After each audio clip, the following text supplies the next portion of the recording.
गांव पड़ावा, तहसील मुंडावर, जिला खैरतल, तिजारा में बाबा साहब की प्रतिमा का अनावरण। वो हम लोगों को सवारा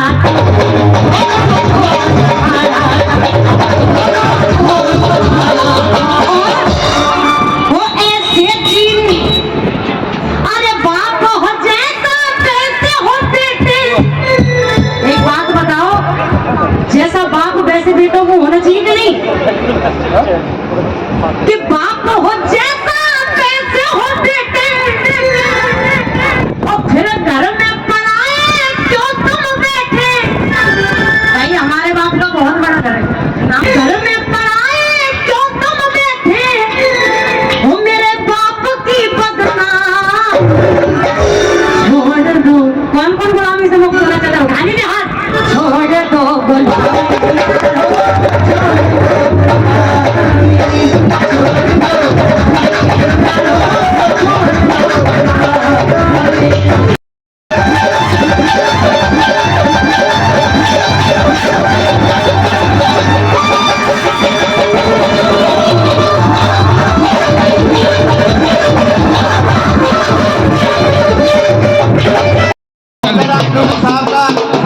बहुत बहुत स्वागत करता हूँ, करता हूँ और सभी सदस्यों को निवेदन करता हूँ कि माननीय प्रतिमा का अनावरण किए जा रहे हैं। माननीय टीकाराम जूली साहब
बाबा साहब अम्बेडकर को नमन करते हुए आज उनकी प्रतिमा अनावरण के इस शुभ अवसर पर यहाँ इस कार्यक्रम की अध्यक्षता कर रहे भाई ललित यादव जी, सम्मानीय मैडम कविता जी, सम्मानीय अजीत यादव जी, रोहतास प्रधान जी, संजीव बारेट जी, रजत यादव जी, केजी कौशिक जी, भाई संदीप फौलादपुरिया जी, भाई इंदर जी, हमारे मास्टर जी गिरिराज जी, भाई धारा डायरेक्टर साहब योगेश।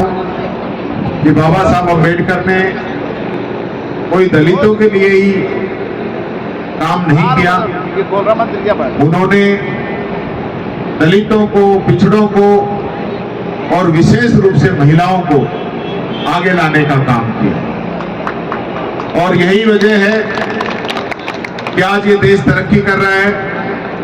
जब देश का संविधान बन रहा था तब उस समय देश की स्थिति एक सबसे लंबी पंक्ति के अंदर बड़ी बड़ी जातियां, बड़े बड़े लोग, बड़े बड़े अमीर लोग थे, और दूसरी तरफ ये सब मेहनत का समाज जो आज यहाँ पे बैठा है, जिसमें एससी नहीं, ओबीसी और भी कई जातियों के लोग इसके अंदर शामिल थे।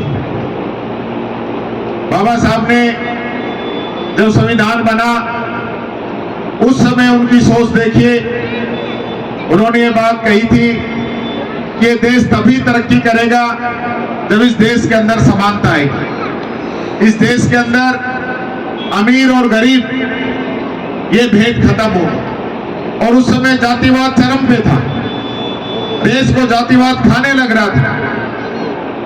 जब तक ये जातिवाद देश के अंदर रहेगा देश आगे नहीं बढ़ पाएगा। और यही कारण थे कि बाबा साहब ने जो बातें रखी और जिन बातों के आधार पर इस देश का संविधान बना, उस संविधान की वजह से हमारा देश आज यहां तक पहुंचा, आज देश तरक्की कर रहा है। आज लोग भूल गए कि बाबा साहब ने किस प्रकार से इस देश को आगे बढ़ाने का काम किया था। आज जो लोग सत्ता के अंदर बैठे हैं वो लोग इस संविधान को कमजोर करना चाहते हैं। किसी न किसी तरीके से बाबा साहब के बनाए हुए संविधान को बदलना चाहते हैं। और मुझे ये कहते हुए हर्ष होता है कि हमारे किसानों का आंदोलन 1 साल तक चला। हमारे शाजापुर के अंदर भी किसान बैठे, पूरे देश के अंदर किसानों ने आंदोलन किया। 1 साल आंदोलन चला, 1000 किसानों ने शहादत दी, तब जाके 3 काले कानून भारत सरकार ने वापस लिए। और ऐसा ही एक काला कानून दलित वर्ग के खिलाफ भी लेके आए। और दलित वर्ग को मात्र 4 घंटे लगे, दोपहर के 12 बजे तक तो ये ऑर्डर आ गए कि कानून में कोई छेड़छाड़ नहीं की जाएगी। ये आप लोगों की ताकत थी। वो कहते हैं ना, बाबा साहब ने कहा है कि शिक्षा वो शेरनी का दूध है, जो जितना पिएगा उतना धाड़ेगा। तो उस दिन आप लोगों ने बाबा साहब का बताया हुआ मार्ग चुना, संगठित हुए। कोई जाति, कोई गोत्र, कोई मतलब नहीं था। उस दिन पूरा दलित वर्ग एकजुट होकर सड़कों के ऊपर था। आज आप लोगों को, उस समय आप लोगों पे मुकदमे भी लगे। मैं आप लोगों को बधाई देना चाहूंगा कि आप लोगों के आशीर्वाद से राजस्थान सरकार ने टोटल मुकदमे वापस कर दिए हैं। टोटल तो 2-4 रह रहे थे, 8-10 मुकदमे, वो भी 10-15 दिन पहले वापस हो गए। आज पहली बार देश आजाद होने के 75 वर्षों के अंदर राजस्थान सरकार के अंदर 4 दलित वर्ग से कैबिनेट मंत्री हैं। पहली बार ऐसा हुआ है 75 वर्षों के अंदर। पहली बार ऐसा हुआ है कि चीफ सेक्रेटरी 75 वर्षों के अंदर पहली बार दलित वर्ग से राजस्थान के अंदर बने हैं। राजस्थान सरकार ने पहली बार ये कानून बनाया राजस्थान के अंदर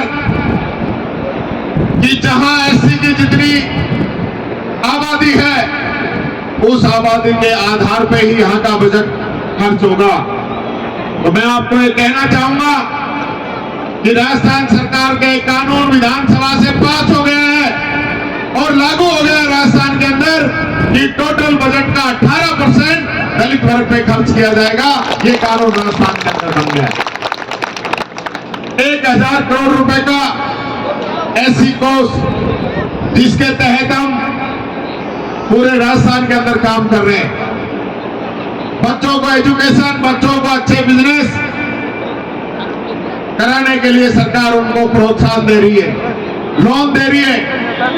भीमराव अंबेडकर उद्यम प्रोत्साहन योजना राजस्थान के अंदर लागू हो चुकी है। हमारे लोग बिजनेस के अंदर भी आए। आपको 50% रेट पे, आपको कंसेशन प्राइस पे रिको का प्लॉट मिलेगा।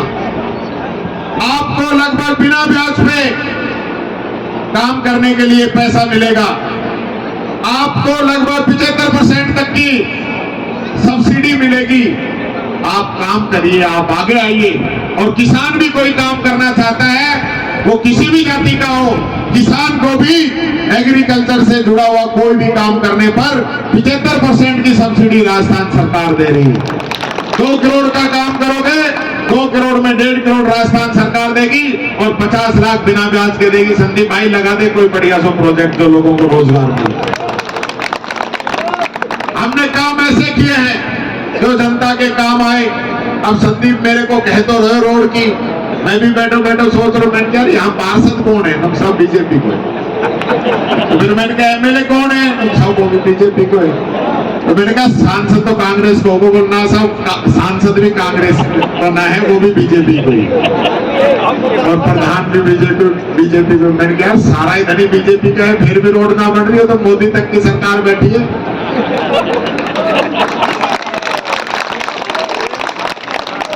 अब तुम्हारे तो वो तो कहीं डबल इंजन की सरकार है, तुम्हारा तो 4-5 इंजन लग रहा है। जब भी ये एक रोड ना बन पा रही, भाई दलियों कैसे मार पड़ेगी बताओ।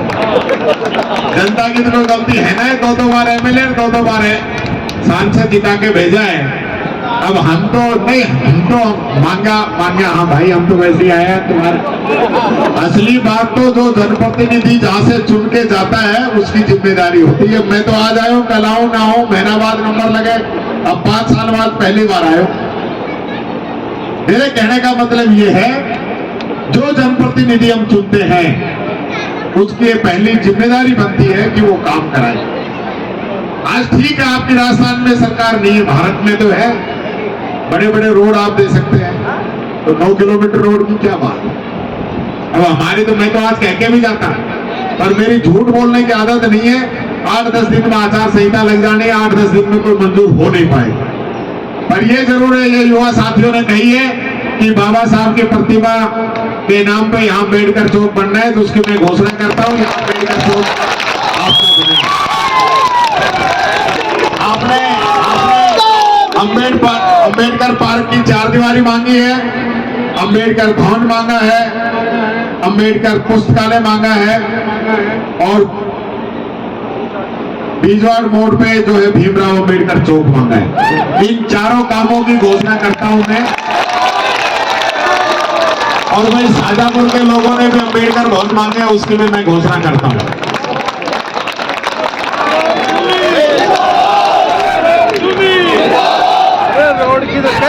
एक 1000 अम्बेडकर भवन, 1000 अम्बेडकर भवन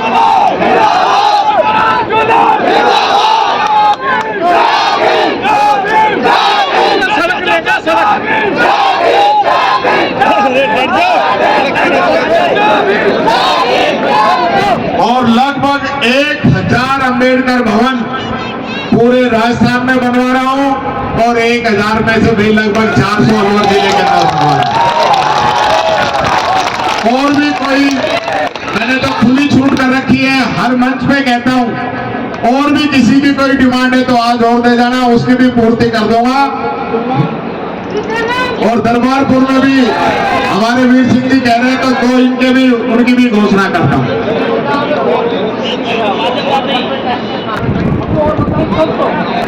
राजस्थान में कहीं भी पढ़ना चाहते हैं, आपको कोचिंग, आपको हॉस्टल, आपको स्कॉलरशिप, आपको स्कूटी, और अभी दिव्यांगजनों को स्कूटी 6500 स्कूटी हम बांट रहे हैं, और 6.5 में से 500 स्कूटी अलवर में बट रही है, इसी सप्ताह बट रही है दिव्यांगजनों को। और हमारी जो बच्चियां हैं कॉलेज के अंदर जो पढ़ती हैं, 50,000 स्कूटी इसी सप्ताह उन बच्चियों को भी हम बांट रहे हैं। और भाई हमारी माताएं बहनें बैठी हैं, आप भी निराश न हो, तुम्हारी यादी तो टिकट फ्री कर दिए रोडवेज के अंदर, और सबको सैनिटरी पैड दे रहे हैं, सबको भिजवा रहे आंगनबाड़ी के माध्यम से। और सबसे बड़ी बात, अब मोबाइल और दे रहे हैं जो तुम चला रही हो ना, ये वाला 12,000 को मोबाइल और 9,000 को इंटरनेट, 21,000 रुपए का आपको सामान राजस्थान सरकार दे रही है। एक भी परिवार नहीं छोड़ेंगे, एक भी परिवार नहीं बचेगा, सबको मिलेगा, क्योंकि 1,40,00,000 को बांट रहे हैं, तो एक एक करके नंबर तो देखो आएगा, पंचायत वाइज सबका नंबर आ रहा है। अभी पहले बच्चियों को और जिनको पेंशन मिल रही है उनको दे रहे हैं, उसके बाद दूसरों का नंबर मिलेगा। एक मार्गा की भी घोषणा करो, जिन की कह रहा हूं अभी पर्ची मेरे को दे देना, क्योंकि आचार संहिता लगने से पहले मैं सबकी सेंक्शन आपकी निकाल दूंगा।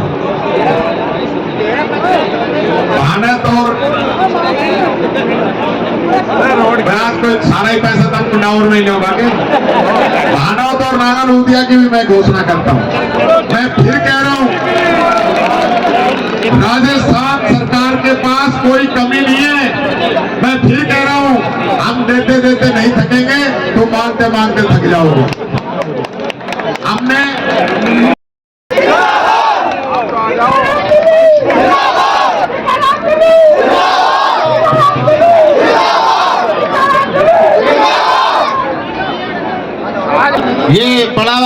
का बढ़ता हुआ कदम बाबा साहब भीमराव अंबेडकर जी की मूर्ति के अनावरण के अवसर पर राजस्थान सरकार में कैबिनेट मंत्री हमारे इस अलवर जिले के लाडले नेता पूरे राजस्थान में हमारे अलवर की पहचान देने वाले, जहां भी कहीं बात चली तो सरल स्वभाव के बारे में पूरे कैबिनेट परिषद की बात करें तो हमारे मंत्री साहब का नाम आता है। ऐसे सरल स्वभाव के धनी हमारे टीकाराम जूली साहब, मंच पर विराजमान मैडम कविता जी, मंच पर विराजमान जिला पार्षद भाई भीमराज जी, जिला पार्षद भाई संदीप जी, बाबा साहब भीमराव अंबेडकर की मूर्ति के अनावरण के अवसर पर बाबा साहब भीमराव अंबेडकर की मूर्ति क्यों लगाई हमने, बाबा साहब भीमराव अंबेडकर ने समाज को क्या दिया है, बाबा साहब भीमराव अंबेडकर की वजह से हम लोग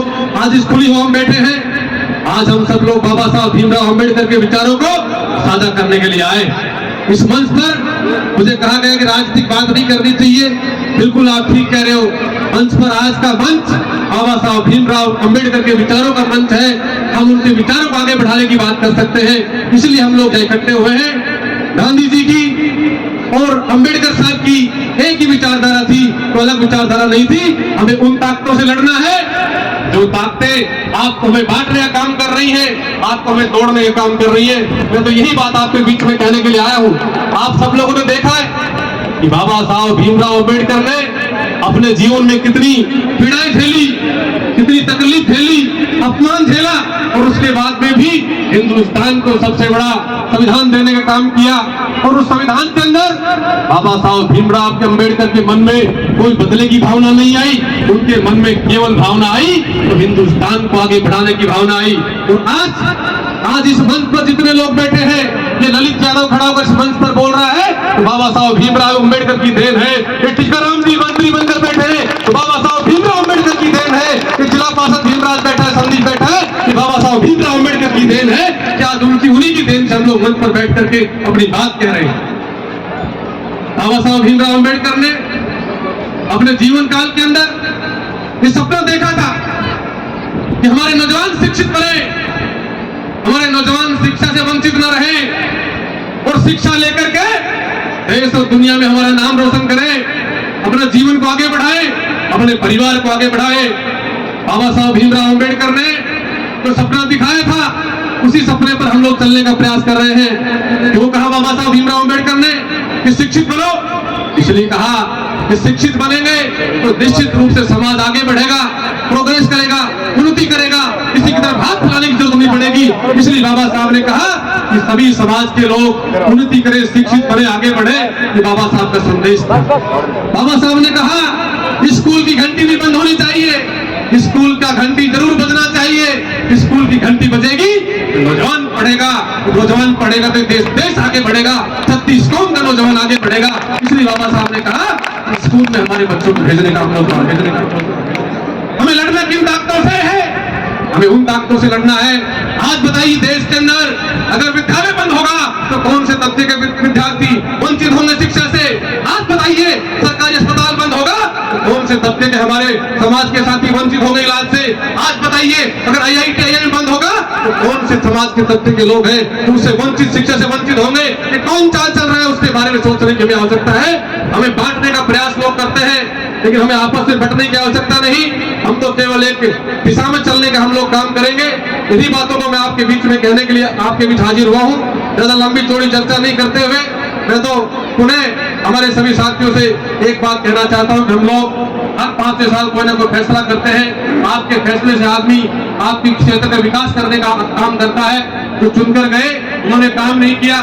मुंडावर के अंदर इतनी सड़कें हमारी पार्टी ने बनाई, टीकाराम जूली जी ने बनाई है। अजरका से लेकर के ठेठ आप किशनगढ़ में चले जाओ, इतनी बड़ी सड़क बनाने का काम किया है। ये सड़क के लिए हमने लिख के दिया था, लेकिन ये सड़क के लिए तो दूसरे महानुभाव हाँ कर ली थी। तो मंत्री साहब बोले भाई बढ़ जाए, नहीं तो फिर बाद में हम लोग बढ़ा देंगे। उन्हें आप सभी का मैं धन्यवाद करता हूँ। एक बात और आपके बीच कहने के लिए आया हूँ। एक बात को हमें जरूर ध्यान रखना है जीवन में कि 2 अप्रैल का काला दिन हमारे बीच क्यों आया था, कौन लोग लेकर के आए थे, किस लिए लेकर के आए थे, क्या करना चाहते थे, कहां बांटना चाहते थे, किनको फायदा देना चाहते थे, हमसे क्या हमारा क्या नुकसान करना चाहते थे। बारे में जरूर सोचने की आवश्यकता है। 2 अप्रैल की घटना को लाने वाले लोगों के बारे में जरूर हम लोग अपने दिमाग में रखें और आने वाले समय के अंदर आप लोग फैसला करें। इन्हीं शब्दों के साथ आपका बहुत बहुत धन्यवाद करता हूँ। 4 लाइनों के साथ अपनी बात को समाप्त करूंगा।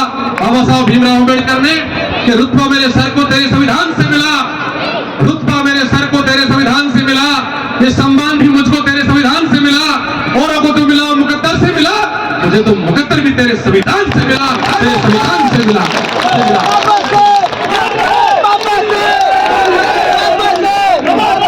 बहुत बहुत धन्यवाद ललित जी, आपने एक सारगर्भित प्रस्तुति। तुम चाहोगे तो धरा का हर कोना स्वर्ग बन जाएगा। कौन कहता है कि तकदीर के किस्से बदल नहीं सकते। तुम चाहोगे तो वर्तमान ही नहीं भविष्य भी बदल जाएगा। ये कहना चाह रहे थे हमारे माननीय अध्यक्ष महोदय। सम्मान के साथ आमंत्रित करता हूँ श्री सुंदरलाल भटेरिया जी। दिनों पहले से सुविचारित विचार कि समाज के सामने के पास इतनी बड़ी जगह है, उसमें मूर्ति का अनावरण हो और वो भी टीकाराम पूरी के माध्यम से वो सब है। और 23 का जो समय है, आपको बहुत सावधानी से काम करना है। अम्बेडकरवाद को चुनना है या मनुवाद को चुनना है, ये आप लोगों के हाथ में है। हिंदुस्तान के भाग्य का फैसला आपके हाथ में है, ये आप तय करके जाइए। मैं समझता हूँ कि यदि आज आपने ये संकल्प ले लिया तो बड़ावा में मूर्ति का अनावरण मैं समझता हूँ का बहुत ऐतिहासिक निर्णय आपके हाथों से होने जा रहा है। इस बात का आप हमेशा ध्यान रखें। बोले आप सबको बहुत बहुत साधुवाद, धन्यवाद। मौसम खराब है, थैंक यू।